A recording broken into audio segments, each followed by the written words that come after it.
নমস্কার বন্ধু, কেমন আছেন সবাই? আজকে আমি শক্তি চট্টোপাধ্যায়ের দুটি কালজয়ী কবিতা আপনাদেরকে শোনাবো বলে এসেছি।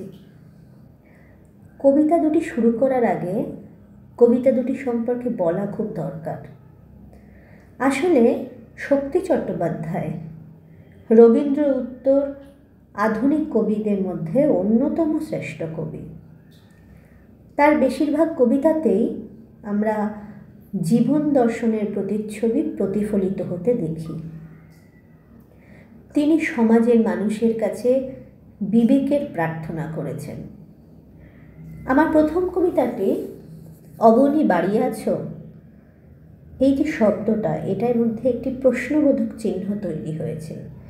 কেউ কড়া নাড়ছে এবং ডাকছে। এখানে কে অবনী? অবনী কোনো নির্দিষ্ট মানুষ নন, হতে পারে কবির অন্তরাত্মা, কবির বিবেক।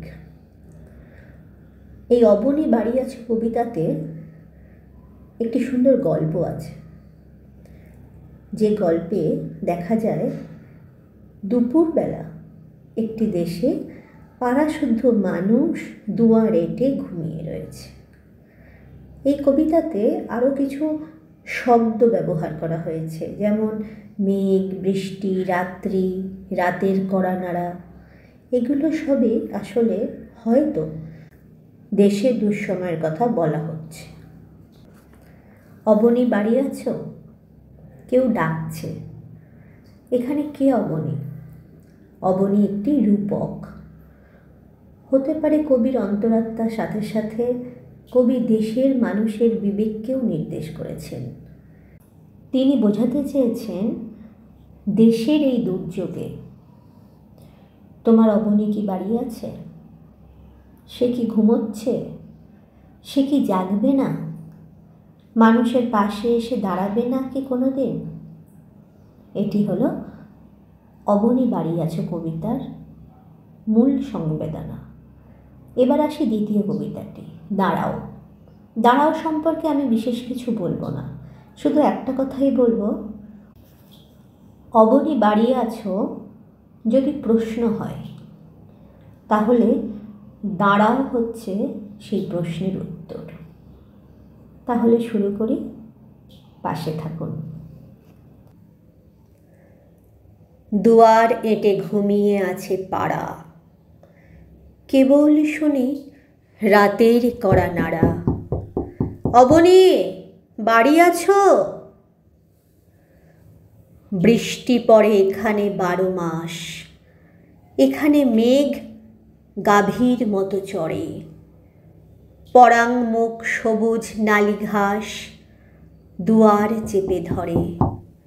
অবনী বাড়ি আছো? আধেক নীল হৃদয় দূরগামী, ব্যথার মাঝে ঘুমিয়ে পড়ি আমি। সহসা শুনি রাতের কড়া নাড়া। অবনী বাড়ি আছো? দ্বিতীয় কবিতাটি দাঁড়াও।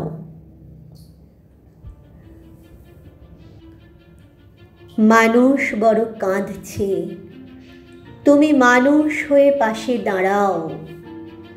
মানুষই ফাঁদ পাতছে, তুমি পাখির মতো পাশে দাঁড়াও। মানুষ বড় একলা, তুমি তাহার পাশে এসে দাঁড়াও। তোমাকে সেই সকাল থেকে তোমার মতো মনে পড়ছে। সন্ধে হলে মনে পড়ছে, রাতের বেলা মনে পড়ছে। মানুষ বড় একলা, তুমি তাহার পাশে এসে দাঁড়াও। এসে দাঁড়াও, ভেসে দাঁড়াও এবং ভালোবেসে দাঁড়াও। মানুষ বড় কাঁদছে, তুমি মানুষ হয়ে পাশে দাঁড়াও। মানুষ বড় একলা, তুমি তাহার পাশে এসে দাঁড়াও। ধন্যবাদ।